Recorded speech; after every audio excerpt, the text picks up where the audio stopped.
L'atmosphère? Exactement. Donc déjà, c'est l'un des effets principaux qui va être que l'atmosphère va agir un peu comme une couverture. Vous voyez, la nuit, on se couvre tout simplement pour garder notre chaleur en réalité. La couverture, elle ne chauffe pas.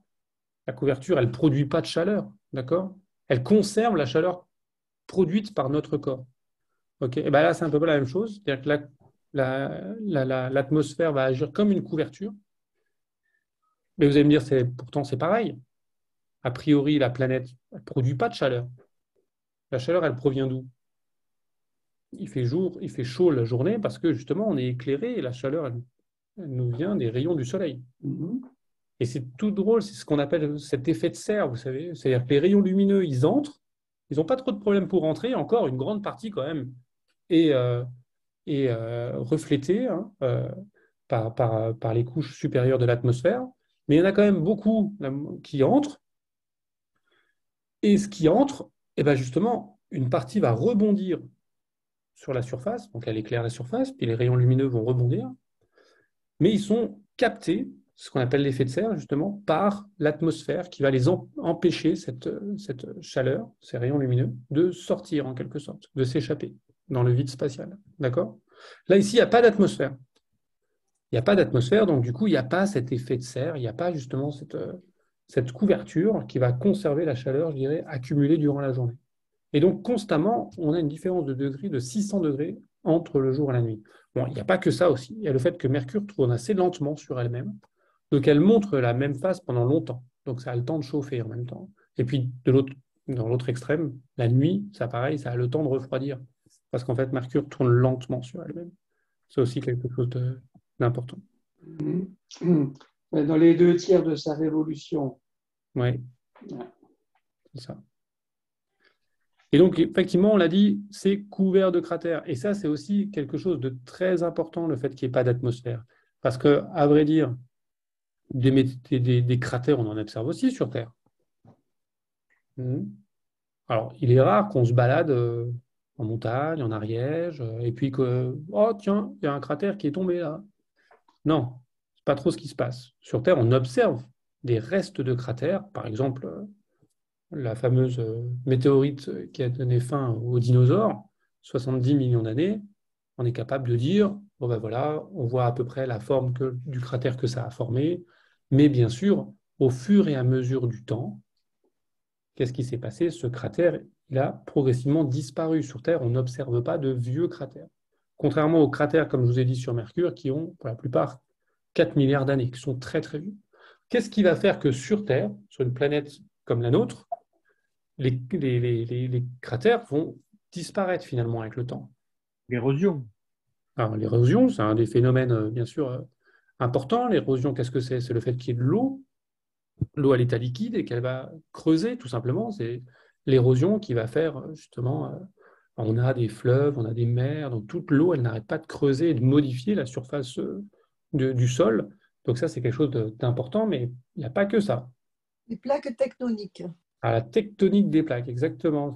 C'est un effet aussi important. C'est-à-dire que notre planète est une planète active, avec de la dérive des continents. On a sa surface qui est sans cesse modifiée, la création de montagnes, et tout ça va modifier et va effacer au fur et à mesure du temps les cratères. Puis un autre effet encore. Alors, qu'est-ce qu'il pourra bien avoir comme autre effet qu'on a un petit peu vu, justement? Eh bien, c'est que ces objets, Mercure, la Lune, criblés de cratères, n'ont pas d'atmosphère. Et du coup, quand on a une météorite qui arrive, eh bien, paf, elle tombe, elle forme un cratère. Ces objets ne sont pas protégés. Notre atmosphère, elle a aussi l'avantage de nous protéger des météorites. Quand une météorite, elle arrive dans l'atmosphère de la Terre, qu'est-ce qui se passe? Elle Vous vous dites, s'échauffe. La elle friction. s'échauffe. Exactement. Et est-ce que vous dites, vous, quand vous regardez les voyants qui peuvent regarder la météorite, si vous décrivez ça à nos amis déficients visuels, qu'est-ce que vous leur dites? Vous leur dites, tiens, une météorite qui rentre dans l'atmosphère. Non, c'est Une pas étoile très filante. romantique. Qu'est-ce qu'on va dire? Une étoile filante. Exactement, on va plutôt dire, mais regarde la belle étoile filante, Viens, on fait un vœu. Exactement. Toutes ces étoiles filantes, ce sont en fait des météorites qui se consument pour la plupart en entrant dans notre atmosphère. Du coup, ne touchent même pas le sol. La plupart, elles se consument complètement, elles brûlent dans notre atmosphère. Et donc, on voit bien que l'air qui nous entoure protège vraiment la surface de notre planète. Donc, il y a tous ces effets combinés ensemble font que notre planète, qui est une planète active, ne va pas conserver ses cratères et va constamment modifier sa surface. Ou alors il faut des très gros et qui fassent des très gros trous. Des très gros trous, ouais, un petit peu dangereux. Dans le Yucatan, on fait partie. Ouais. On y reviendra encore un petit peu après. Deuxième planète du système solaire. On fait un bond de 50 millions de kilomètres. Vous voyez, on est rapide quand même. Ah oui. Et on va sur Vénus. Et on va sur Vénus, la belle Vénus quand même. Vous savez bien, les hommes viennent de Mars et les femmes viennent de Vénus. Vénus. Et c'est pour ça qu'elles nous font vivre un enfer. Parce que vous allez voir, vraiment, Vénus, c'est l'enfer. Vénus, ça n'a rien à voir de Mercure. Déjà, quand on regarde Vénus comme ça, vue de l'espace, on ne peut pas voir sa surface. Vous voyez, Vénus, c'est un peu comme une femme, ça nous voile tout, ça ne veut pas rien nous montrer. Donc, parce qu'il y a des nuages, constamment, il y a une atmosphère extrêmement épaisse qui entoure Vénus. Si bien qu'à la surface de Vénus, en réalité, on ne voit même pas le soleil. Il fait quasiment tout le temps nuit. C'est curieux quand même. Si on était sur Vénus, on ne pourrait pas voir le soleil du tout, tellement il y a de nuages, tellement l'atmosphère elle est épaisse. Mais en fait, quand on a envoyé les premières sondes Vénéra, on ne savait pas du tout ce qu'on allait y trouver. C'est les Russes d'ailleurs qui ont envoyé ces sondes dans les années 60-70. Et les sondes, quand elles sont rentrées dans l'atmosphère, vous voulez se poser tout simplement sur Vénus pour observer la planète, découvrir un nouveau monde. Surtout que Vénus, c'est une planète jumelle de la Terre. C'est quasiment la même taille. Elle n'est pas très loin de nous. Elle est à 50 millions de kilomètres de nous. C'est vraiment pas très, très loin. C'est la deuxième planète. Nous, on est la troisième. Donc, on a presque la même position dans le système solaire. On pourrait se dire, super, c'est notre jumelle, on va y trouver à peu près la même chose. Pas du tout. Sondes Vénéra se sont enfoncées sur la planète, sont arrivées à peu près à la surface, et là, elles se sont faites écraser comme des crêpes, écrasées par le poids de l'atmosphère, justement, qui s'appuie sur ces sondes. Et en fait, c'est exactement la même chose quand vous allez sous l'eau. Qu'est-ce qui se passe? Vous avez déjà tous fait à la piscine d'aller plonger à 1 ou 2 mètres de profondeur. Qu'est-ce qui vous arrive? Voilà, on augmente la pression et qu'est-ce qu'on sent? Un écrasement. On sent comme un écrasement, on a mal aux oreilles en quelque sorte. Justement, on sent les différences de pression. On sent bien que plus on va aller profondément dans l'eau et plus la pression sur nous, elle est importante. Et c'est exactement la même chose pour Vénus. Mais l'atmosphère est tellement épaisse, c'est comme si vous étiez à 900 mètres sous l'eau. Vous vous rendez compte? C'est tellement épais en comparaison. Nous, on n'est même pas capable de faire réellement des objets qui pourraient rester longtemps à la surface de Vénus parce que malheureusement, avec cette atmosphère très toxique en plus. Cette atmosphère, elle est de quoi? Contrairement dans notre atmosphère à nous, dans notre atmosphère, il y a beaucoup d'oxygène et heureusement, il y a presque 20% d'oxygène. C'est ce qui nous permet même de respirer. D'accord? Et quand on respire, on inspire donc de l'oxygène, on va prendre du dioxygène, donc de l'O2, dans l'air, et on expire. Qu'est-ce qu'on expire là, quand on souffle? CO2. Ah, du CO2, je vous fais bien réviser. Et ce dioxyde de carbone, le CO2, c'est à 99% ce qui compose l'atmosphère de Vénus. Super. Donc nous, c'est quelque chose que l'on rejette. Donc, si on le rejette, vous comprenez bien que en gros, ce n'est pas quelque chose qui est bon pour nous. C'est un déchet de la respiration. Pour nous, c'est extrêmement toxique. Et bien sûr, il y a d'autres gaz, du sulfure, il y a vraiment des gaz très toxiques dont on n'a pas du tout envie de respirer. Donc, je vous le dis, c'est plus un enfer. Du coup, le CO2, vous savez bien, on en parle souvent. Pourquoi? Parce qu'on parle souvent de réchauffement climatique et d'effets de serre. On vous dit souvent justement qu'il faut essayer de limiter nos émissions de gaz à effet de serre, en particulier de CO2. Et là, on a une atmosphère composée à 99% de CO2. Donc, à votre avis, alors que chez nous, il y en a moins d'1% dans notre atmosphère. Il doit faire chaud. Donc là, il doit faire chaud. Effectivement, ça va vraiment emprisonner la chaleur. Vous vous rappelez un peu, sur Vénus, au plus chaud, 400 degrés. Bon, là, à peu près, on est plus loin du Soleil. On s'est éloigné quand même, hein. On a fait un bond de 50 millions de kilomètres. Quand je m'éloigne du four, j'ai moins chaud normalement. Donc, à votre avis, quelle est la température à la surface de Vénus? 465. Bon, il y a des spécialistes là. Il y a là qui sont allés mesurer à part. Et Bravo, merci beaucoup. Mais exactement 465 degrés, c'est très précis. Très précis, bien sûr, parce que comme je vous disais, elle est très contrainte, cette température, avec cet effet de serre vraiment très important. On la connaît finalement assez bien. Et 465 degrés, c'est plus que les 400 degrés sur Mercure, pour vous dire un petit peu l'effet de serre. C'est assez drôle parce qu'il y a des théories, il y a des gens qui pensent que si l'effet de serre sur Terre s'emballe, eh bien, un des scénarios catastrophes, se retrouver un petit peu comme sur Vénus, avec un effet de serre très, très important et qui finalement rend notre planète complètement invivable, je dirais. Alors, que vous dire d'autre sur Vénus d'intéressant? Il y a pas mal de mystères sur Vénus, notamment un, moi, qui m'intéresse particulièrement, qui est le fait que toutes les planètes dont je vais vous parler, elles tournent autour du Soleil, dans le même sens, dans un plan. Il faut vraiment imaginer comme une assiette, d'accord? Ou au centre, comme un peu, vous avez un œuf, un jaune d'œuf, là, que vous mettez dans votre assiette. Le jaune d'œuf, ça va être justement au milieu le Soleil. C'est très bien, c'est un jaune d'œuf, donc il est jaune, c'est la couleur du Soleil. Et puis, dans le plan de votre assiette, dedans, vous allez, avec des petits pois, faire les planètes qui tournent autour du jaune d'œuf, qui est le Soleil. D'accord? Et donc, effectivement, ça se passe comme ça dans notre système solaire. C'est le plan qu'on appelle le plan de l'écliptique. Et donc, les planètes tournent autour du Soleil dans ce plan. Et elles tournent dans le même sens. D'accord?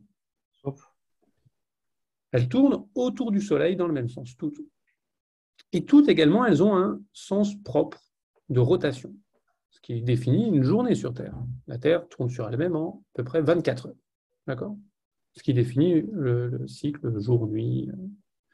Donc, il y a son mouvement de rotation des planètes, dont on vient de parler, mouvement de révolution autour du Soleil.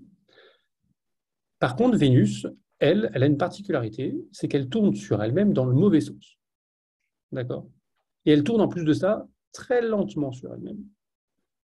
Nous, bien sûr, donc on fait un tour sur la Terre fait un tour sur elle-même en 24 heures, et pour Vénus, elle fait un tour sur elle-même en 273 jours terrestres. Vous voyez? Elle met plus de temps pour tourner sur elle-même que pour tourner autour du Soleil. C'est très particulier, ça. Et en plus, elle tourne dans le mauvais sens. Voilà, les modèles, un petit peu, les théories, c'est que probablement... Alors, quand on ne sait pas, souvent, planéto, on dit, il y a sûrement un impacteur qui est venu et qui a donné un gros coup là-dedans.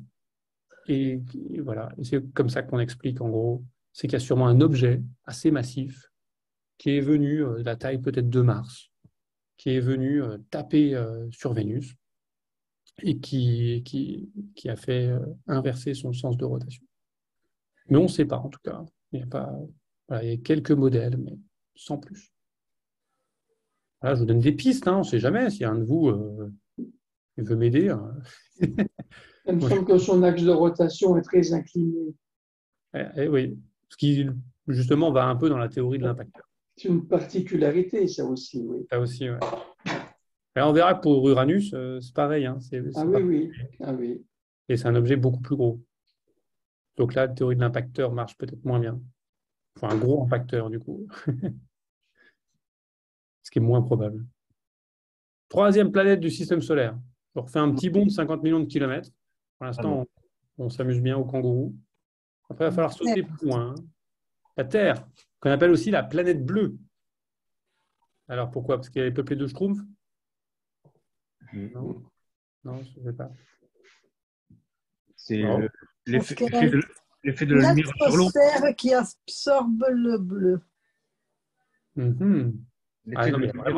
Ce soir, il y a des très grands spécialistes. Moi, je n'ai même pas l'occasion de faire des suspens. Après, les spécialistes ont quand même le droit de rire à mes blagues. Mais non. On Alors, peut effectivement, tricher et on dire peut des tricher. bêtises, hein? Ah, on peut aussi, ouais, c'est une possibilité. Et après, on voit comment je m'en sors. Mais effectivement, ce qui est drôle, quand même, vu de l'espace, c'est que finalement, ce qui apparaît bleu sont les océans.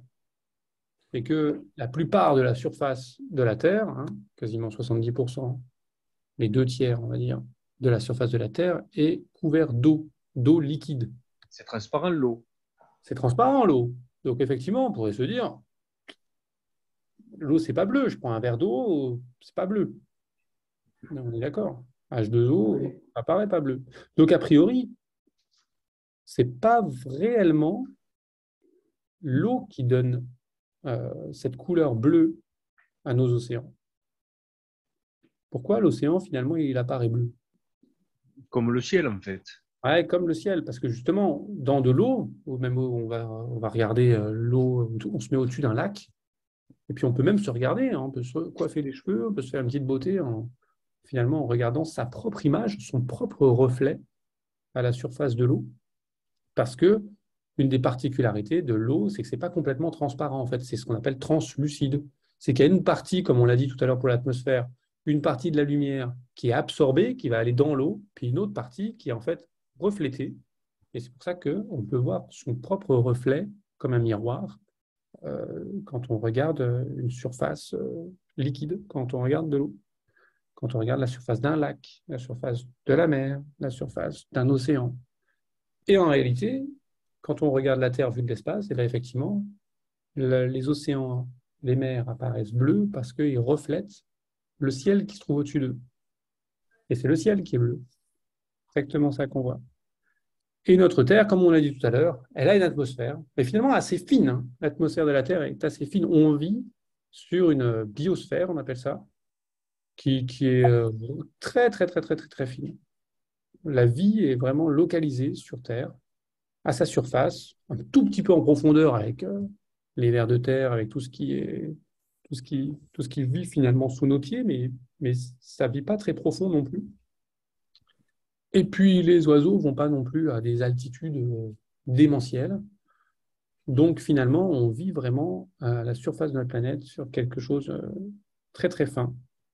Et quand on se compare, je dirais, aux autres objets du système solaire, ben, on voit bien que cette comment dire, partie très fine sur notre planète, ben, il faut en prendre soin parce qu'il n'y a pas beaucoup d'autres endroits où on pourrait habiter. Hein. Voilà. Alors, que dire d'autre sur la Terre? Bon, on va vite partir pour rester dans de l'astronomie et pas de la géophysique. Hop. Et puis tout de suite, on va voir notre compagne, je dirais, Mars. qui est La Lune. Ah non, la Lune. voilà, qui est la Lune. Pourquoi je dis que c'est notre compagne? Parce que finalement, la Terre et la Lune, c'est vraiment un couple. Hein. Euh, la Lune est bien sûr plus petite que la Terre, mais la Lune tourne autour de la Terre, c'est notre satellite. Elle ne tourne pas réellement autour du Soleil. Bien sûr, finalement, elle tourne aussi autour du Soleil, puisque le couple Terre-Lune tourne autour du Soleil.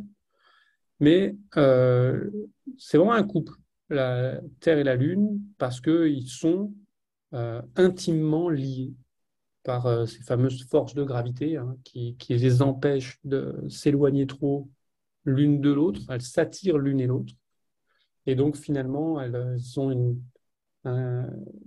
je dirais, force d'attraction l'une sur l'autre qui, sans cesse, les modifie, hein, ces deux objets. Alors, on connaît bien sur Terre ces fameuses marées provoquées par la Lune et aussi, bien sûr, par le Soleil, mais qui évoluent, bien sûr, parce que la Lune tourne autour de la Terre. Alors, la Lune, elle fait un tour autour de la Terre en combien de temps? 28 jours. 28 jours, exactement. 27 jours, 7 heures, 43 minutes et 11 secondes et demie. Ouais. Je vous dis, il y a des spécialistes aujourd'hui. Non, mais là, c'est la révolution sidérale. Oui. En plus. Oui, oui. Exactement. Et elle tourne sur elle-même en combien de temps? Pareil. Pareil. Est-ce que vous pensez réellement que c'est un hasard? Elle est synchrone. Elle est synchrone. C'est-à-dire qu'elle nous montre toujours la même face. Alors ça, c'est pas pour nous faire plaisir. C'est pas parce qu'elle nous montre son meilleur profil. Ça, on ne sait pas. C'est pas parce que c'est notre compagne, je dirais, qu'elle veut nous montrer son meilleur profil. À quoi ça peut être dû, ça? Eh bien, justement, c'est dû, comme je le disais, à l'attraction de la Terre sur la Lune, en fait. L'influence des masses. On parle des effets de marée. Donc, effectivement, la Lune, le Soleil ont des effets de marée sur la Terre, mais ce qu'on parle beaucoup moins, bien sûr, c'est aussi le fait que la Terre fait des effets de marée sur la Lune. Et ces effets de marée étaient beaucoup plus forts, puisque la masse de la Terre est beaucoup plus forte. L'attraction gravitationnelle de la Terre sur la Lune est plus forte. Et c'est cette attraction-là qui a forcé la Lune à se synchroniser, à nous montrer toujours la même face. Et c'est comme ça pour toutes les lunes dans notre système solaire. La plupart des lunes, je dirais pas toutes, je dirais la plupart des lunes, montrent la même face à leur objet central. On verra que c'est le cas pour Jupiter, on verra que c'est le cas pour Saturne, pour d'autres systèmes planétaires, je dirais. D'accord? Et la Lune, comme je disais, elle a un pouvoir d'attraction. Hein. Quand la Lune passe au-dessus, je dirais, d'un océan, eh bien sûr, il va davantage l'attirer que quand la Lune elle est plus loin, tout simplement. C'est ça, les effets de marée. C'est une attraction différentielle. Parce que la gravité, ça marche comme ça. Plus je suis près d'un objet, plus je suis attiré. Plus je suis loin, moins je ressens l'attraction. Chaque fois, on va s'éloigner là dans notre petit voyage du Soleil. Donc en fait, on ressent de moins en moins l'attraction du Soleil. D'accord? La Lune, c'est comme Mercure, on l'a dit, mais vous savez, la pédagogie, la répétition fait partie de la pédagogie. Donc la Lune, c'est comme quel autre objet que l'on a vu dans notre système solaire? Mercure. Et comme Mercure, parce que comme Mercure, c'est criblé de cratères. C'est criblé de cratères. Pourquoi? Je vous Pas rappelle, d'atmosphère. pas d'atmosphère. Un argument. Qu'est-ce qu'il y a d'autre encore, on a vu? Ce sont des objets qui sont des planètes. Elles sont actives, comme la Terre, avec une tectonique des plaques? Non. Non, ce sont des planètes qui sont inertes, d'accord? Donc, hop, elles sont au frigo. Depuis 4 milliards d'années, elles n'ont pas bougé. Bon, ben, ça va, vous avez retenu. Dans le vide conserve, quoi. Le vide conserve, exactement. Un frigo un peu chaud, quand même. Ouais. Exactement. Alors, on a marché sur la Lune. Enfin, pas vous et moi, mais puis on va y retourner. Qui est le premier homme à avoir marché sur la Lune? Armstrong. Ah, Armstrong, le musicien, Balance. là. Pas Lance, non. Il n'y est pas allé en vélo. Mais c'est celui qui jouait du saxo, vous pensez? Il était passé dopé. Ouais. Et, Alors, c'est Neil Armstrong, c'est pas le même. Hein. et Il a marché sur la Lune en quelle année alors? 69. 1969. À votre Juillet. avis, il y a combien de personnes qui ont marché sur la Lune? 12. 12 personnes, exactement. Entre 1969 et 1972. En fait, on n'y est pas retourné depuis 1972. Ça fait un moment quand même. Ouais. Je comptais y aller en vacances, justement, l'été prochain. Mais tu pourras certainement dans pas si longtemps que ça. Hein. Que dans les modèles, on est censé y retourner d'ici 2-3 ans. On est censé retourner sur la Lune avec la fusée américaine SpaceX. Donc, dans peu de temps, on pourra sûrement acheter un billet pour aller faire du tourisme lunaire. Voilà. Donc, on pourrait peut-être participer à ça. Mais alors, il n'y a plus de gaz. On n'a plus de jus. On n'a plus de jus? Ah non, il n'y a pas de gaz, il n'y a pas d'atmosphère autour de la Lune. Hein. Donc, Nous on n'en a pas pour y aller. t'as pas de gaz, toi? Non, mais on a un super camion. Voilà. On a un mobiloscope. Et pourquoi ils n'y sont pas retournés depuis? Vous n'avez plus de sous? Ben, bon, il y a plusieurs explications, je dirais. Il n'y avait Effectivement, rien à voir. la guerre un petit peu entre l'Union soviétique et puis, on va dire, les Américains, À la guerre froide, quoi. dont on dans la guerre froide, eh bien, faisait une espèce de course vers la Lune, vous savez. Donc les deux grands blocs, tous les deux avaient envie de montrer un petit peu leur force dans les années 60 et montrer qu'ils dominaient justement technologiquement l'autre. Et la Lune était justement un objet très attractif dans cette lutte d'influence, je dirais, et pour montrer un peu ses muscles. Pour une fois que les Américains ils avaient gagné cette partie-là, bah, même pour eux, ça les a moins motivés. Ça y est, ils avaient montré leur force, ils avaient planté le drapeau américain, ils avaient montré qu'ils Il n'y avait plus dominaient. d'intérêt, quoi. il y a moins d'intérêt. D'un point de vue scientifique, il n'y a aussi pas un intérêt non plus majeur, je dirais, hein. Il y a des choses intéressantes à y faire, mais c'est tellement onéreux que peut-être qu'il y a d'autres choses aussi intéressantes qui coûtent moins d'argent à faire. Donc, il n'y avait pas non plus un intérêt énorme de la communauté scientifique à mettre tout l'argent dans ce domaine-là. Après, la course, je dirais, vers la Lune, la conquête de la Lune dans les années 60 a vraiment permis des avancées technologiques majeures, puisqu'on a mis une grosse partie du PIB américain, on va dire, pour cet objectif. Et ça a vraiment après eu des retombées dans la technologie et des choses dans l'aéronautique, voilà, dans beaucoup de choses. Les Donc, missiles de longue portée. aussi dans l'armement, oui, malheureusement. Voilà. Ensuite, quand même, on va y arriver à notre fameuse 4e planète du système solaire, Mars, la dernière planète tellurique. Alors, tellurique, qu'est-ce que ça veut dire? Vous connaissez ça? Planète tellurique? Elle est comme la Terre, elle a un sol rocheux. Voilà, parce que vous connaissez tout, effectivement. On peut plater les choux. On peut plater les choux dessus. Et Eh bien, elles ont un sol sur lequel on peut marcher, hein. Effectivement, elles ont une vraie surface. Okay, c'est ça les objets telluriques, comme la Terre, hein. Ça veut dire ça, tellurique. Et comme la Terre, eh ben, sur ces objets, on peut marcher. Maintenant, à voir, est-ce qu'on a réellement envie d'aller y marcher? Je vous ai montré, il y a une photo que je montre sur laquelle on voit un petit peu mieux justement l'atmosphère avec un filtre spécial pour voir que Mars a également une atmosphère. Mais Mars est surtout connu pour être appelée la planète rouge. Alors, pourquoi? On va se poser quand même cette question en premier lieu. Pourquoi est-ce que Mars est appelée également la planète rouge? Pourquoi est-elle rouge finalement? Ouais. Alors, c'est plutôt orange, Féreuse sûrement. ferreuse. Alors exactement, alors, le fer, pas complètement rouge quand. Elle filtre la lumière rouge, c'est ça?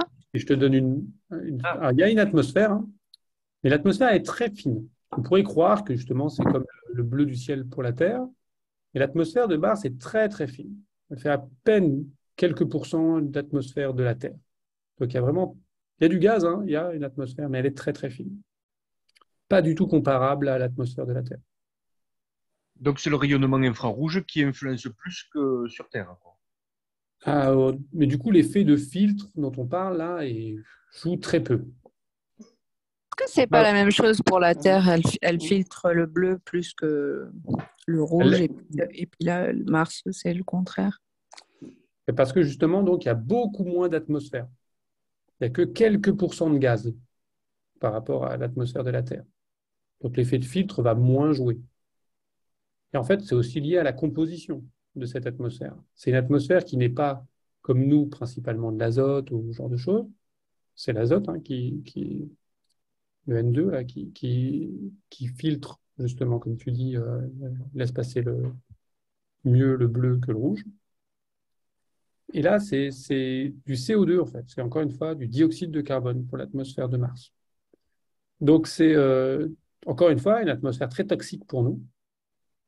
Et une atmosphère qui, elle, ne filtre pas particulièrement une gamme de lumière, une gamme de couleurs. Ce qu'on appelle une longueur d'onde, langage scientifique. Donc, ce n'est pas l'atmosphère qui explique ça. C'est effectivement la présence de fer, comme on l'a dit tout à l'heure. Mais pas de fer pur. Parce que le fer pur, ce n'est pas non plus... L'oxyde, de la rouille. Voilà, c'est de l'oxyde de fer. En fait, c'est de la rouille. Hein, la surface de Vénus, c'est comme du sable très fin. On appelle ça aussi les myrtilles, qui sont vraiment de l'oxyde de fer. Donc, effectivement, ça a cette couleur rougeâtre. C'est assez rigolo, je trouve, de penser que Mars est une planète rouillée. Voilà. Elle est trop vieille. Elle est trop vieille. Bon, c'est la dernière planète tellurique, hein, du système solaire. Donc, mais la rouille, elle est, enfin, par rapport à de l'eau, en fait, c'est une oxydation. Donc, ça prouverait qu'il y ait eu de l'eau, en tout cas sur Mars, pour que ça ait cette influence. On va en parler. On va en parler, mais oui, c'est effectivement plausible. Mars, c'est plus petit que la Terre. D'accord? La moitié. Voilà, c'est quand même bien plus petit. Mars, c'est la 4e planète du système solaire, à peu près 220 millions de kilomètres. Donc, à votre avis, on a dit qu'il y a une atmosphère assez fine de CO2. Donc, est-ce qu'on a envie de passer des vacances sur Mars? On s'est dit, hein, on a essayé de visiter. Moi, pas du tout. Hein. Alors, quelle est la non. température à peu près qu'il fait à des endroits? Allez, on va prendre à l'équateur, à peu près clément. À votre avis? À peu Mais près plus 20. à peu près plus 20. C'est pas mal ça, plus 20. Oui, C'est oui. mieux que la canicule à Paris l'été dernier quand même. Hein. Mm. C'est pas mal, plus 20. Ouais.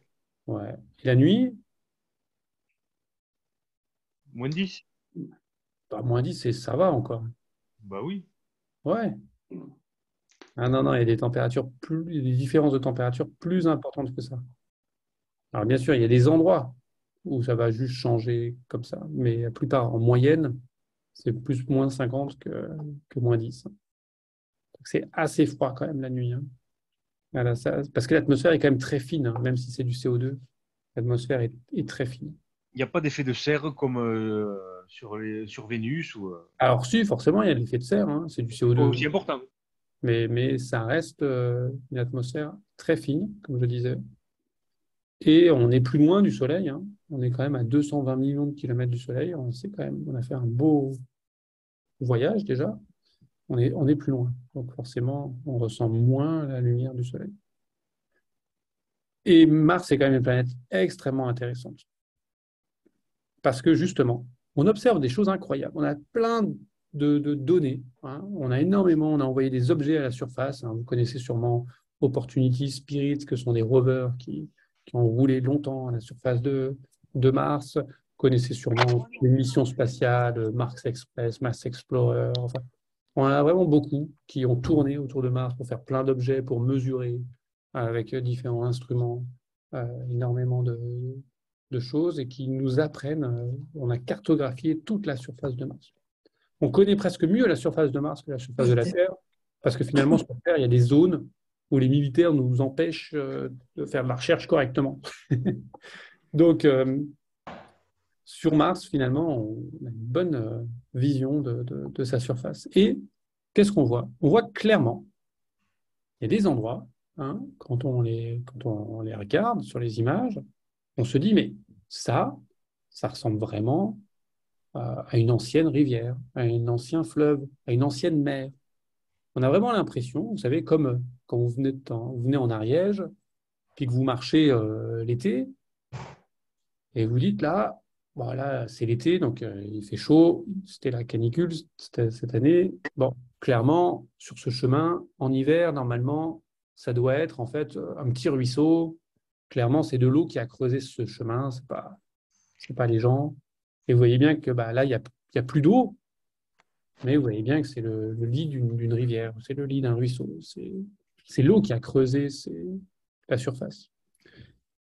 Avec tout ce qu'on a dit sur l'érosion, tout ça. Et donc, il y a des traces, clairement, de présence. On dit d'eau. Mais quelle eau? Alors, c'est l'eau, l'âge de eau, mais c'est sous quel état? Pour creuser sa surface, c'est que c'est de l'eau liquide. D'accord? Seulement, à l'heure actuelle, on était sur Mars tous ensemble. Et moi, bien sûr, par ma grande générosité, je vous proposerai tout de suite de boire un verre. Eh bien, je sortirai un verre, j'ouvrirai ma bouteille d'eau. Eh bien, je ne pourrais même pas verser l'eau dans le verre.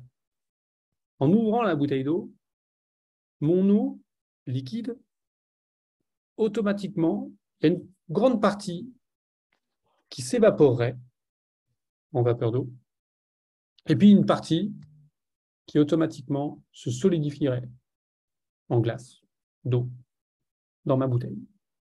Vous voyez, l'eau à la surface de Mars ne peut être à l'état liquide actuellement. D'accord? Puisque tout simplement, il n'y a pas les conditions physiques requises sur Mars pour que l'eau apparaisse sous ces trois états.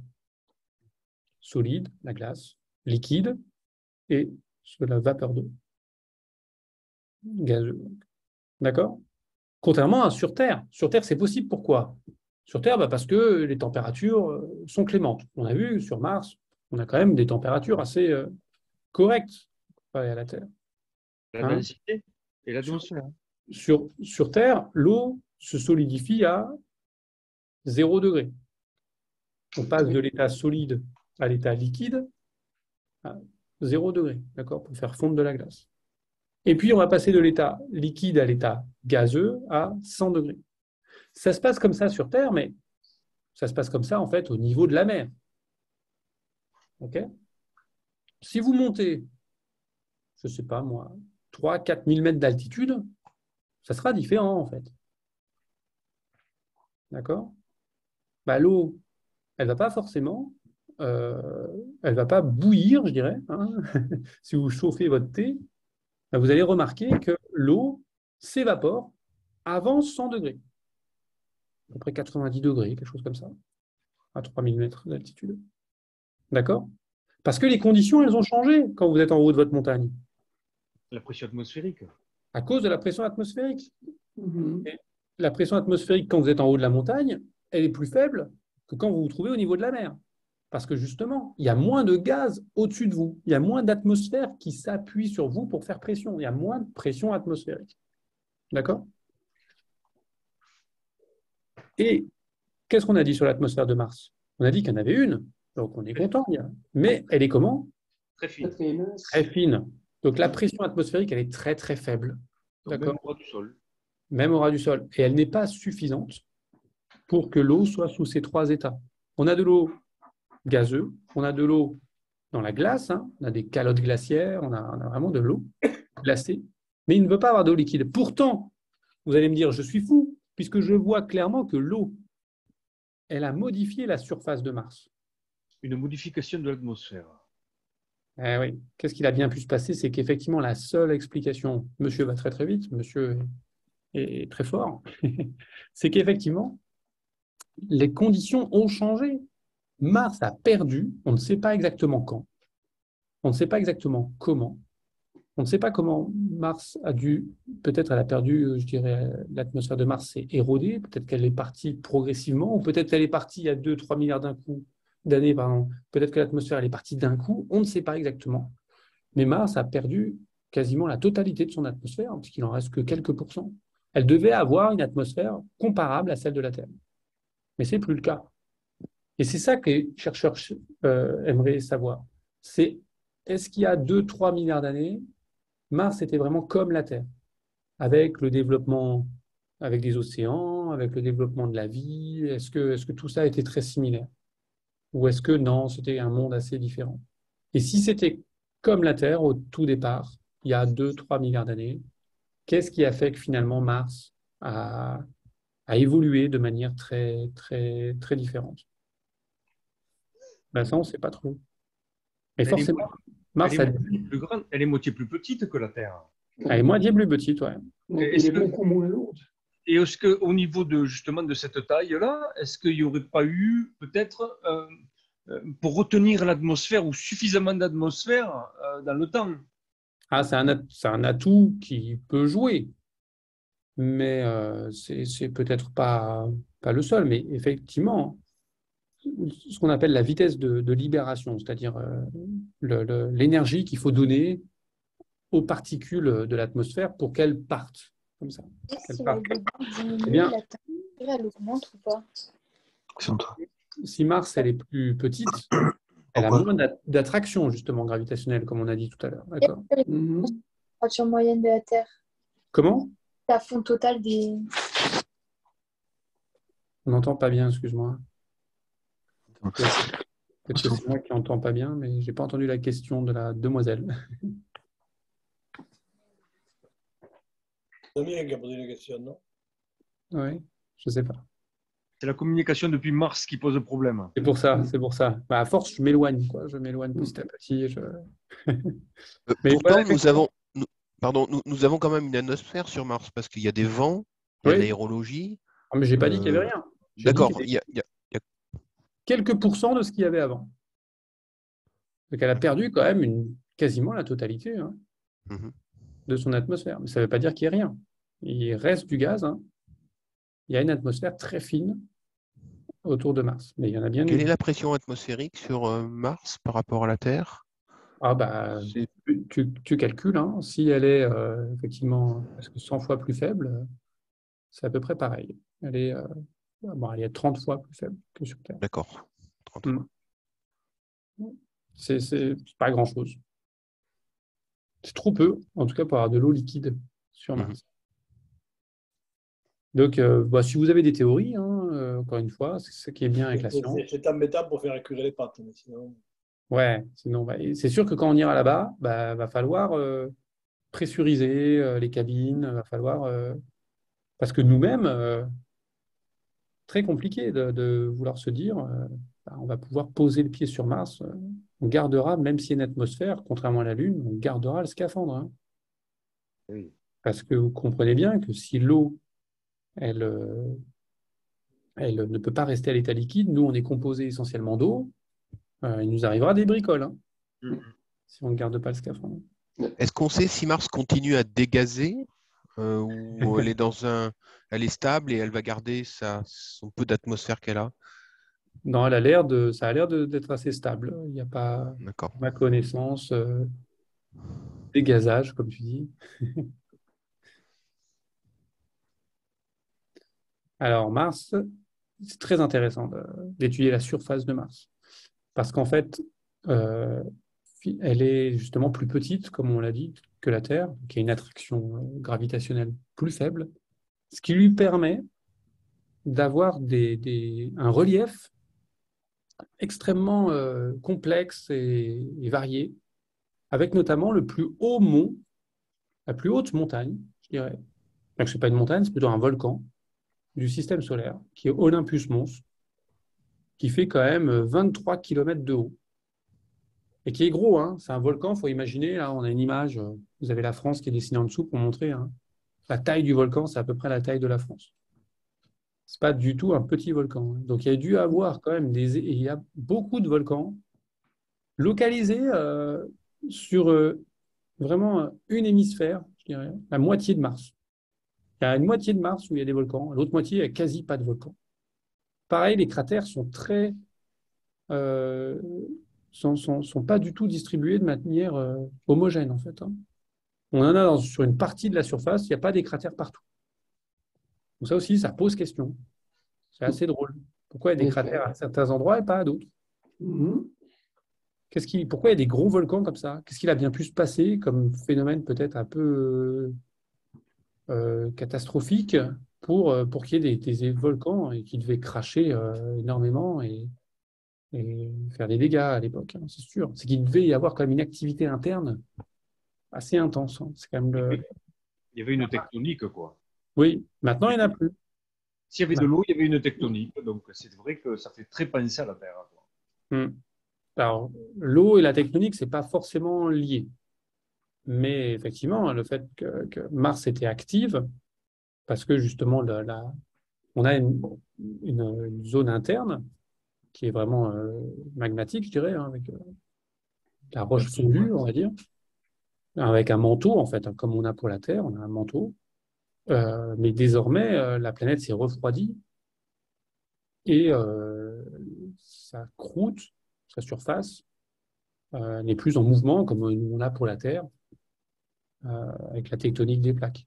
Parce que ça peut vous paraître surprenant de dire que la surface de la Terre est en mouvement, mais en fait, sur des longues échelles de temps, sur des échelles de temps géologiques, sur des millions d'années, les continents dérivent et donc on dit que la surface, elle se meut, en fait, elle se déplace. Bon, sur Terre, on voit très bien que la découpe des continents, à certains endroits, on pourrait les emboîter. Exactement, ça a fait manger, ça a fait exactement tout ça. Tout ça est dynamique. Ouais. Alors qu'il y a des océans qui les séparent. 23 km, ça vous dit peut-être pas grand-chose. 23 km de haut pour Olympus Mons, la plus haute montagne, ce fameux volcan. Mais comparé à la plus haute montagne sur Terre, qui est l'Everest, parce que vous connaissez l'altitude à peu près de l'Everest. Ça fait 3 fois plus. Ouais, voilà, c'est à peu près 8 km. Donc c'est 8800.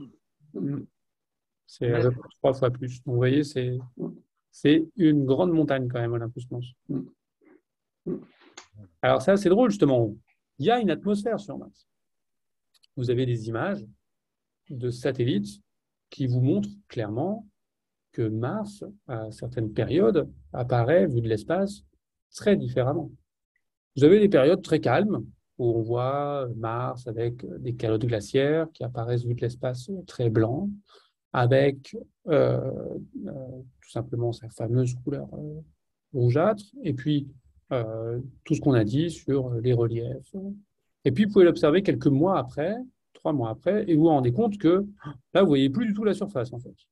Mars est quasiment caché par une tempête de sable, parce que justement, comme on a dit, c'est couvert de sable, hein, en fait, hein, qui donne cette couleur rouge à la surface. Et il y a des tempêtes de sable qui, de temps en temps, deviennent vraiment gigantesques, allant jusqu'à recouvrir, enfin, étant une tempête de sable planétaire. Donc, c'est assez surprenant. Donc, effectivement, il y a des vents, et ces vents-là, on les voit concrètement. Et c'est toute une météorologie, je dirais, qui est assez différente de ce qu'on a sur Terre. On n'a quand même pas de tempête sur Terre, tempête de sable ou tempête d'autres choses qui vont recouvrir toute la planète. Donc c'est un monde encore à part, vous voyez.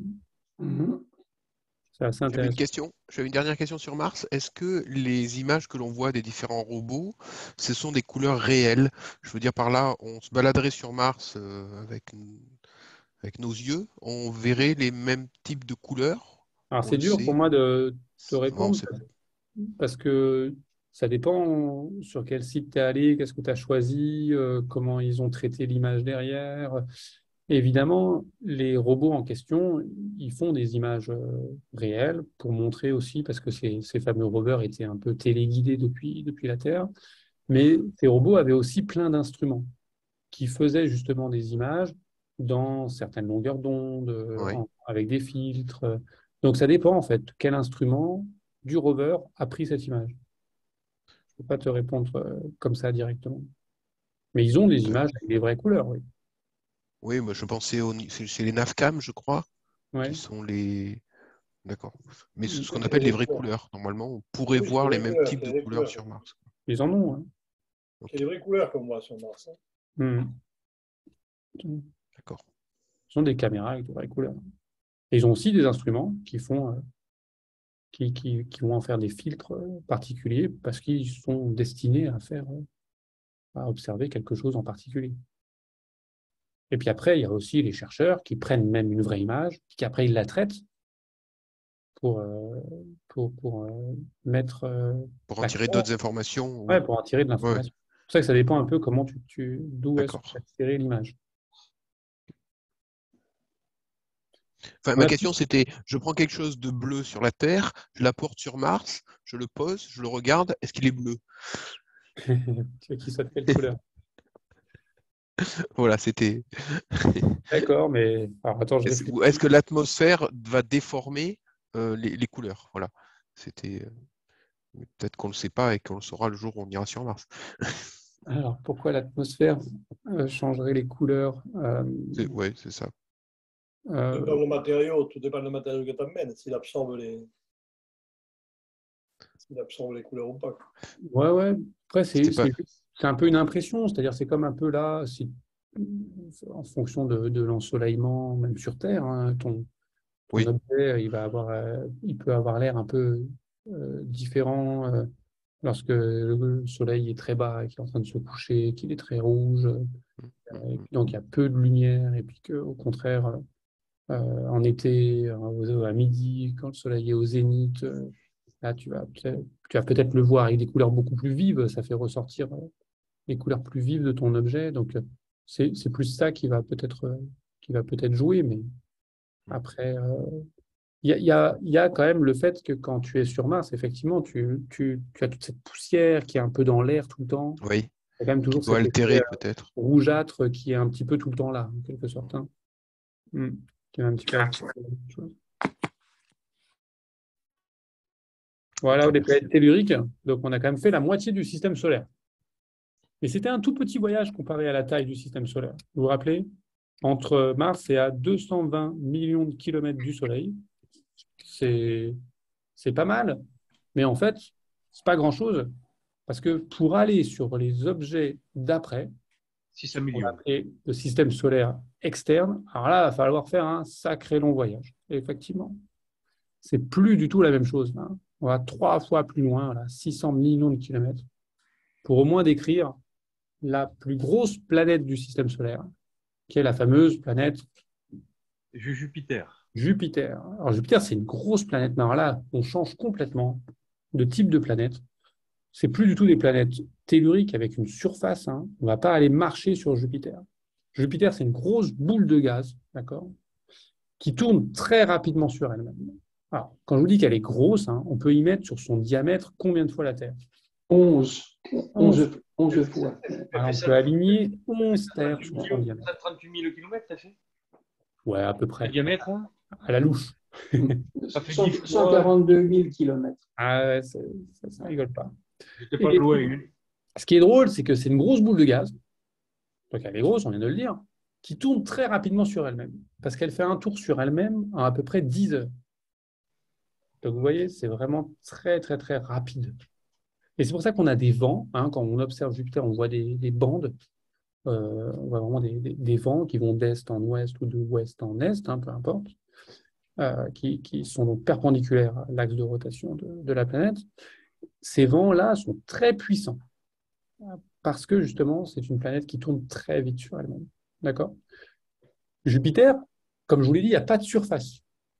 Donc, on ne peut pas s'y poser. C'est une grosse boule de gaz. Quand on a envoyé la sonde Galileo, après qu'elle ait quand même bien travaillé, on lui a dit, bon ben, super, maintenant tu finis ta vie dans Jupiter. Elle n'est pas allée se poser. Elle est rentrée dans l'atmosphère et puis en s'enfonçant, au bout d'un moment, justement, elle a été écrasée par la pression, cette fameuse pression atmosphérique, et finalement, elle a fini sa vie aplatie complètement par le poids de l'atmosphère qui était au-dessus d'elle. Mais jamais on peut atteindre une quelconque surface, c'est juste une grosse boule de gaz. Mais bien sûr, ce gaz devient de plus en plus dense quand on va s'enfoncer dans la planète. Pourquoi on dit que c'est du gaz? Parce que comme une étoile, comme finalement notre univers, Jupiter s'est composé essentiellement, contrairement aux planètes rocheuses, d'hydrogène et d'hélium, qui sont les éléments les plus simples qui existent dans l'univers. Et donc, c'est une grosse boule de gaz. Alors, que dire d'autre? Jupiter, c'est extrêmement intéressant comme objet, mais là, je ne le détaillerai pas ce soir énormément sur cette planète, sauf si vous avez spécialement des questions. Mais on en saura beaucoup plus encore. Il y a une sonde spatiale qui devrait arriver, JUICE, dans les années futures, donc elle fera l'actualité dans les années à venir. On va apprendre beaucoup de choses sur Jupiter et surtout sur ses satellites. Jupiter a de nombreux satellites. On va encore en découvrir d'autres. Alors, on en connaît plus de 60. On connaît les 4 principaux. Les 4 principaux, les satellites galiléens. Les satellites galiléens de Jupiter sont synchrones aussi? Ils sont synchrones aussi. Ils montrent la même face à Jupiter. D'accord. Alors, c'est des mondes vraiment particuliers, ces satellites. Alors, est-ce que j'ai une slide sur les satellites? Normalement, je les avais. Bon, ils sont telluriques aussi, quand même, ces satellites, la plupart. Oui, c'est des satellites telluriques. Normalement, j'avais des images, mais là, je ne vous ai pas. Ah, voilà, j'ai une image sur ça. Donc, les satellites galiléens sont au nombre de 4. On a Io, Europa, Ganymède, Callisto. Et c'est drôle, parce que pour l'instant, on a fait des planètes telluriques, on en a fait 4, on a même fait la Lune. Vous avez vu, ces objets sont très différents les uns des autres. Bon, on pourrait dire un peu que la Lune et Mercure, c'est pareil, mais finalement, il y en a quand même un, c'est un satellite, l'autre, c'est une planète. Et les satellites galiléens, c'est pareil, c'est encore des objets très particuliers. Io, qui est assez près de Jupiter, est finalement tiraillé par la force de marée de Jupiter, qui est très très forte, et qui ne cesse de malaxer, je dirais, par ses forces de marée l'intérieur de Io, et Io est aussi attiré par les autres satellites galiléens que sont Europa et Ganymède. Ganymède, c'est aussi gros que Mercure. C'est des gros satellites, c'est pas du tout des rigolos. Donc, ils ont aussi un pouvoir d'attraction sur les uns sur les autres, vous voyez. Et tout ça, ça fait que chacun va exercer cette force gravitationnelle sur les autres objets. Et c'est pour ça que Io, qui est très proche de Jupiter, est un objet finalement très chaud. Il y a constamment sur Io des éruptions volcaniques. Donc c'est un objet très particulier. Puis après, quand vous vous éloignez un peu de Jupiter, vous savez, Europa. Alors là, ça y est, ça commence justement à être beaucoup plus froid. Donc Europa, on a une grosse calotte de glace qui fait plusieurs kilomètres d'épaisseur, a priori, qui entoure, donc c'est de la glace d'eau, qui entoure un océan probablement liquide qui se trouve sous la calotte de glace d'Europa. Vous voyez, c'est encore un objet bien particulier sur lequel personnellement je travaille. Et puis après, on s'éloigne encore, vous avez Ganymède, un objet beaucoup plus froid, mais gros, comme je vous ai dit, aussi gros que Mercure, qui semble avoir une activité particulière, notamment une activité magnétique, on en reviendra dans les prochaines séances. Donc, ça voudrait dire qu'il y a de la dynamique interne à l'intérieur de Ganymède, mais on connaît très peu de choses. On connaît vraiment très peu de choses sur Ganymède. C'est pour ça que cette sonde JUICE, quand elle arrivera, je crois que c'est 2025-2026, va vraiment nous apprendre plein de choses sur ces satellites galiléens, parce qu'ils sont assez méconnus pour le moment. Puis après, on a Callisto, qui est encore plus froid, alors, et qu'on connaît très très mal. Voilà les 4 satellites galiléens qui ont été découverts par Galilée 1610. En janvier. En janvier. Ouais. Grâce à sa fameuse lunette astronomique. J'ai une slide même là-dessus, les amis. Je crois bien que je dois en avoir une qui traîne. Ouais, c'est bien ça. Et c'est assez drôle comment il a justement procédé un petit peu pour vous dire que, à vous, amis déficients visuels, pour vous dire que vraiment, l'effort que doivent quand même... Pourquoi les voyants, finalement, sont fascinés par l'astronomie, c'est qu'en réalité, ils voient vraiment pas grand-chose. Et c'est pour ça que c'est très mystérieux et qui peuvent faire des théories et qui peuvent, comme ça, laisser aller un petit peu leur imagination et leur curiosité. Parce que Galilée, il a quand même eu l'idée géniale de ne pas utiliser sa lunette pour faire la guerre ou espionner sa voisine, je ne sais pas moi, espionner l'ennemi pays voisin ou autre chose. Non, il s'est dit, tiens, je suis scientifique, je vais essayer d'utiliser pour apprendre des choses. Et il a pointé donc sa lunette vers le ciel et il observait Jupiter. Il s'est rendu compte une nuit qu'il y avait autour de Jupiter des points lumineux. Donc il les a reportés sur une feuille et il a dessiné ce qu'il voyait. Une boule au centre, qui est Jupiter. Ça, il connaissait bien Jupiter. Vous vous rendez compte que dans ces années-là, ils n'avaient pas Netflix. Donc ils avaient du temps pour regarder le ciel. Donc bien sûr, les scientifiques, on va dire, connaissaient très très bien le ciel, connaissaient très très bien la position des étoiles, la position des planètes. Ils savaient bien que c'était Jupiter. Mais il a repéré qu'il y avait des points lumineux autour. Alors, à ce moment-là, il pensait bien que ce n'était pas des étoiles, parce que comme je disais, il connaissait assez bien les étoiles, mais bon, pourquoi pas? Peut-être c'est des étoiles qu'il n'avait jamais remarquées trop avant. Parce qu'en plus de ça, les planètes, elles bougent d'une nuit à l'autre. Donc il ne connaît pas non plus toutes les étoiles. Donc, il les a juste reportées sur cette nuit-là. Puis la nuit d'après, il a fait la même chose. À peu près à la même heure, il s'est dit, oh tiens, bah, hop. Il avait observé la nuit d'avant 3 points, 2 à gauche, 1 point à droite. Puis la nuit d'après, il observe 3 points lumineux, mais cette fois-ci, tous les 3 sont à droite. C'est quand même particulier, vous avez vu. Bon, la nuit d'après, vous savez, c'est dur de faire de l'astronomie. Il faut avoir de la chance. Il faisait pas beau, donc il n'a rien observé du tout. Il a quand même dit qu'il n'a rien observé. La nuit encore après, et on n'observe plus que 2 des points lumineux autour de Jupiter. C'est drôle. Mais ils sont tous les 2 à gauche, ils ne sont plus à droite. Et assez proches de Jupiter. La nuit d'après, toujours 2 à gauche, mais ils se sont éloignés les 2 de Jupiter. C'est particulier. La nuit après, il y en a 2 à gauche, mais très près de Jupiter, et 1 à droite, tiens, qui a apparu. Vous voyez un petit peu, chaque nuit, les points avaient l'impression, ces points lumineux avaient l'impression vraiment de bouger de place, en quelque sorte. Et c'est comme ça, par un effort quand même mental, il ne les voit pas bouger directement. Il se pose des questions, il se dit, mais qu'est-ce que comment expliquer ce que j'observe? Et c'est comme ça qu'il en a déduit par ses observations, très partielles. Hein, il n'a pas levé sa lunette vers le ciel et il a vu que ça bougeait. Non. Tout ça, c'est lent. Donc, il en a déduit que ces objets, ces satellites, enfin, ces objets, ces points lumineux étaient en fait des satellites, des lunes de Jupiter qui devaient tourner autour de Jupiter. Et ce n'était pas du tout évident à cette époque-là, dans la mesure où l'Église forçait un petit peu tout le monde, un petit peu même un peu beaucoup, à penser que tout devait tourner autour de la Terre et que, évidemment, rien ne pouvait tourner autour d'autre chose que de la Terre. C'était vraiment la vision géocentrique du monde. Et certainement pas autour de Jupiter, qui n'était qu'une planète. Il n'y a aucune raison qu'elle se mette à avoir des satellites, des objets qui tournent autour. Donc en tout cas, c'était une sorte déjà de révolution à l'époque, ça remettait vraiment en cause cette vision que tout tournait nécessairement autour de notre planète. Mais vous connaissez très bien cette histoire.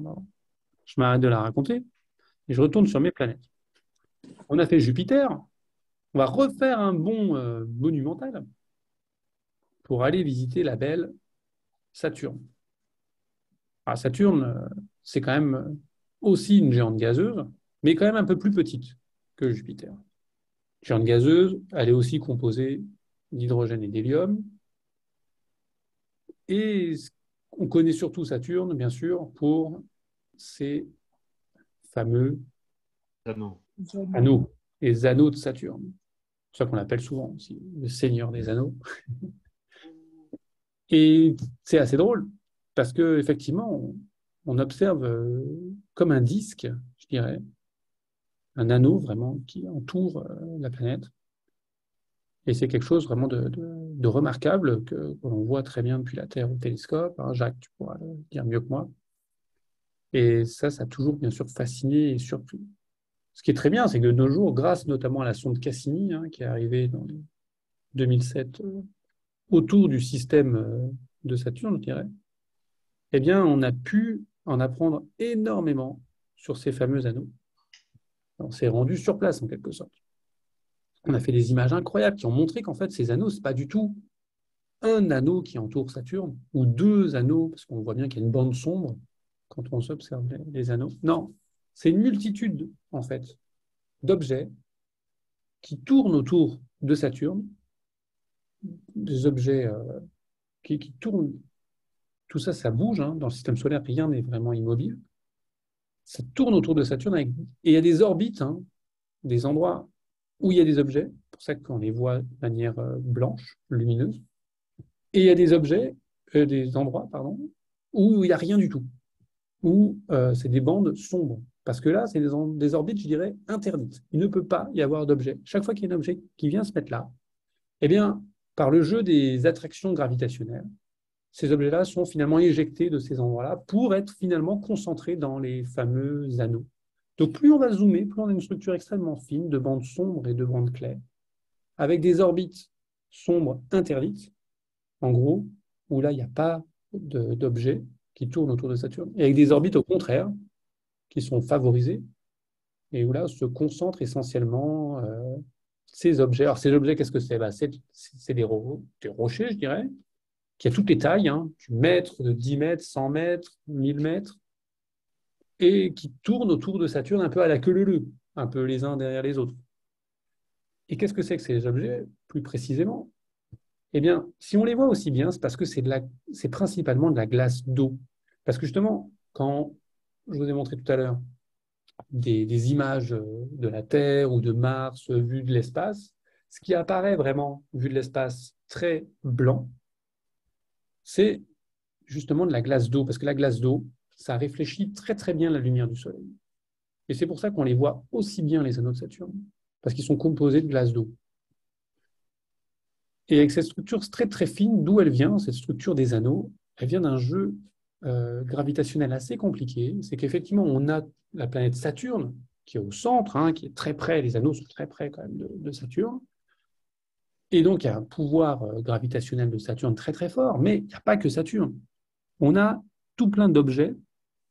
Est-ce que j'ai une image de ça? Non, je n'ai pas une image de ça. On a tout plein d'objets, dont Titan, dont d'autres satellites. On a encore une fois énormément de satellites qui tournent autour de Saturne et qui, eux aussi, ont une attraction gravitationnelle sur les anneaux, sur ces fameux rochers glacés qui tournent autour de Saturne. Et c'est ce jeu-là, en fait, toutes ces combinaisons d'attractions, c'est ce qu'on appelle ces forces de marée, qui vont jouer et qui font que y a des orbites qui sont autorisées, où il y a de la matière, qui sont lumineuses, et des orbites qui ne le sont pas, qui sont instables, où là, le rocher, quand il s'y trouve, il va être éjecté et il va aller ailleurs. C'est ça qui donne vraiment cette dynamique. Donc, c'est vraiment une physique assez complexe et intéressante à étudier. C'est un laboratoire assez unique, en fait, Saturne, parce qu'il n'y a pas d'autres, finalement, systèmes aussi compliqués d'un point de vue gravitationnel que Saturne. C'est vraiment très intéressant qu'on ait ça. Mais je ne vous l'ai pas dit, parce que je suis un petit cachotier. Mais il y a aussi des anneaux autour de Jupiter. Mais seulement, on les voit très peu. Parce que ce n'est pas du tout des anneaux de glace d'eau, en fait. C'est de la poussière, en quelque sorte. Ou c'est du méthane, c'est d'autres molécules. Donc, ils ne réfléchissent pas du tout aussi bien la lumière du soleil. On les voit très, très peu. Pour les voir, il faut vraiment des instruments particuliers. Et vous ne verrez pas au télescope comme ça les anneaux de Jupiter. Ils sont très sombres, on va dire. Alors, je vais quand même vous parler des deux méconnus de notre système solaire. Alors, je vais essayer de retrouver mes images, que sont Uranus, 7e planète du système solaire. On s'éloigne vraiment du Soleil de plus en plus. Là, on est vraiment aux confins du système solaire. Le Soleil chauffe très, très peu ces objets-là, bien qu'il les chauffe un petit peu, mais vraiment très, très peu en comparaison à ce que nous, on peut recevoir, par exemple, comme irradiation du Soleil. Donc, effectivement, on arrive dans le domaine du froid, où ça reste des géantes, et on appelle ça des géantes glacées, parce qu'elles ont quand même un cœur avec de la roche, avec de la glace. Et elles ont une atmosphère d'hydrogène, d'hélium, mais pas que, un peu complexe, qu'on connaît assez mal, mais il y a d'autres molécules, comme de l'ammoniac, il y a d'autres choses également dans leur atmosphère, mais ça reste... On n'a plus de sang. Ah bon? Vous m'entendez plus? Si. C'est vos réseaux qui marchent mal. Si, on t'entend. Ça reste principalement, comme je disais, du gaz dans cette atmosphère. Et alors, il y a quand même des questions qui se posent, même si on les connaît mal. Je disais tout à l'heure, on a vu pour Vénus qu'elle tourne dans le mauvais sens. Uranus, c'est autre chose. Elle roule sur son orbite. Elle roule. Elle roule, en quelque sorte. Son axe de rotation est très incliné par rapport au plan de l'écliptique, vous savez, dans lequel les planètes tournent autour du Soleil. Donc ça, c'est vraiment très particulier. De même, on le verra lors d'une autre présentation, mais ce que moi j'étudie, c'est-à-dire les champs magnétiques de ces planètes-là, Uranus a un champ magnétique qu'on ne comprend pas du tout, qui est, encore une fois, très incliné, très faible, comparé aux autres planètes. Et Uranus a également de nombreux satellites qui sont très mal connus, puisque ces objets, Uranus, Neptune, ont seulement été visités par la sonde Voyager 2 dans les années 80. Elle nous a fait un immense voyage qui a visité un peu tous les objets du système solaire. Mais bien sûr, c'était il y a longtemps, elle n'avait pas des caméras, pas des outils de mesure très, très sophistiqués comme on peut avoir maintenant. Et puis, elle a fait quelques survols, donc elle n'a pas pu non plus y passer énormément de temps sur ces objets. Et donc, on a appris beaucoup de choses, bien sûr, mais ça reste très, très partiel. En tant que chercheur, on en veut plus. On en voudrait beaucoup plus. Notamment pour comprendre les tempêtes qu'on observe dans ces atmosphères, pour comprendre ces fameuses aurores qu'on observe, des orages magnétiques au niveau des pôles de ces planètes. On a vraiment des choses intéressantes à comprendre et très méconnues pour Uranus et bien sûr Neptune, qui est la dernière planète du système solaire, puisque notre système solaire ne compte plus que 8 planètes. Nous avons 8 planètes dans notre système solaire depuis 2006, depuis que Pluton a été déclassé. Rétrogradé, quoi. Rétrogradé, on va dire ça comme ça. Ben voilà, ça fait un petit moment qu'on est ensemble. J'espère que ça vous a plu. C'est une première séance un petit peu. Bah, je sens bien qu'il y en a quand même certains d'entre vous qui connaissaient déjà un petit peu tout ça, mais j'espère que c'était quand même agréable. Et puis pour les autres, j'espère que ça vous a plu d'apprendre ces choses-là. On y reviendra, comme je disais, parce qu'on a fait un survol un peu rapide de tout. On a parlé de plein de choses. Et puis, on se concentrera sur des thématiques un peu différentes les prochaines fois. Et après, on reprendra toutes ces thématiques, mais en approfondissant un petit peu, notamment pour les planètes. On viendra sur les structures internes. On parlera un petit peu, comme je disais, du magnétisme de ces objets. Donc, on reviendra sur les planètes, hein. Là, on a fait un petit peu un rapide survol. Et puis, on rentrera plus en profondeur une prochaine fois. Voilà, merci beaucoup. Merci beaucoup. Encore désolé pour mon retard. Mais... Non, est-ce qu'il y a des questions Non, Oui. avant qu'on envoie des sondes sur Mars, quand on l'observait donc avec les instruments et qu'on voyait le mont Olympe, à l'époque, on ignorait que c'était un volcan. Oui. Et on l'appelait Nix Olympica, les neiges de l'Olympe. Alors, on a su que c'est un volcan par la suite, en allant voir plus près. Mais auparavant, il s'appelait Nix Olympica. Mais Mars a toujours intrigué énormément l'humanité. On a d'abord imaginé, quand on a commencé justement à observer depuis le sol Mars, on a commencé à imaginer des grands canaux, comme s'il y avait effectivement des Martiens qui construisaient des canaux et qui déplaçaient de l'eau. Après, quand on avait même les premières images de sondes, il y a eu cette fameuse polémique un petit peu sur le visage martien.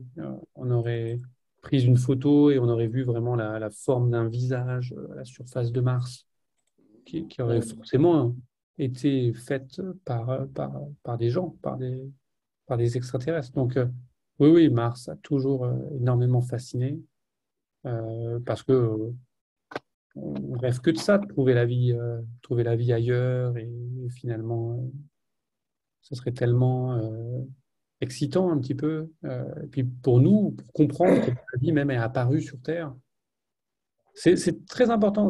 Imaginez, parce qu'on parlera, notre conférence, on parlera des planètes qui tournent autour d'autres étoiles, qu'on appelle des exoplanètes. On a trouvé vraiment des milliers, on en trouve de plus en plus, ne cesse de croître. Et évidemment, ce qui motive beaucoup les gens, c'est de se dire, si on trouve de la vie ailleurs, alors quand on regarde une planète qui se trouve à des milliers d'années-lumière, vous comprenez bien que ça va être dur d'avoir un signe. La planète est tellement loin, on ne va pas avoir un message d'un martien ou enfin, d'un extraterrestre. Non, ça va être des traceurs de vie. On va essayer de chercher, par exemple, des traces d'eau, des molécules d'eau. On va essayer de voir s'il y a des traces d'oxygène, parce que ce qui a créé l'oxygène, on n'a pas trop parlé aujourd'hui, mais ce qui a créé finalement l'oxygène sur Terre, on a bien vu qu'il n'y en a pas ailleurs. On n'a pas trouvé sur Mars, on n'a pas trouvé du dioxygène sur Vénus. Pourquoi? Parce que le dioxygène, en fait, sur Terre, il n'est pas naturel, en quelque sorte, je dirais. Il a été produit par la vie. Il a été produit par la photosynthèse, par le fait que, justement, il y a de la vie qui, pendant des millions d'années, ont fait de la photosynthèse, transformé du CO2 en dioxygène. Donc, si on trouve du dioxygène ailleurs, autour d'une autre planète, on pourra dire, c'est qu'il y a sûrement de la photosynthèse qui a créé ce dioxygène, donc il y a de la vie. Vous voyez, c'est des marqueurs indirects. Mais c'est très important, parce que si on trouve qu'il y a de la vie ailleurs, ça voudra dire quelque chose de très important d'un point de vue philosophique sur nous-mêmes. C'est-à-dire que finalement, soit la vie, elle est unique, on pourrait se dire, elle est apparue que sur Terre. Et finalement, on est des êtres complètement à part. Soit au contraire, si on en trouve rien que sur une autre planète, c'est que finalement, c'est très générique. Elle peut apparaître un peu partout, finalement. Il suffit qu'il y ait les bonnes conditions et puis hop, elle apparaît. Et comme il y a des milliards d'étoiles, rien que dans notre galaxie, et qu'il y a des milliards de galaxies, on peut imaginer qu'il y a aussi des milliards de planètes où il y a de la vie. Donc voilà, c'est une question aussi très, très philosophique que l'humanité se pose dans le fait de chercher de la vie ailleurs. être seul ou ne pas être seul, quoi. Exactement. Mm. Et moi, en Ok, tout cas, bien. j'étais content de ne pas être seul avec vous ce soir. Voilà, merci. Ah, Voilà.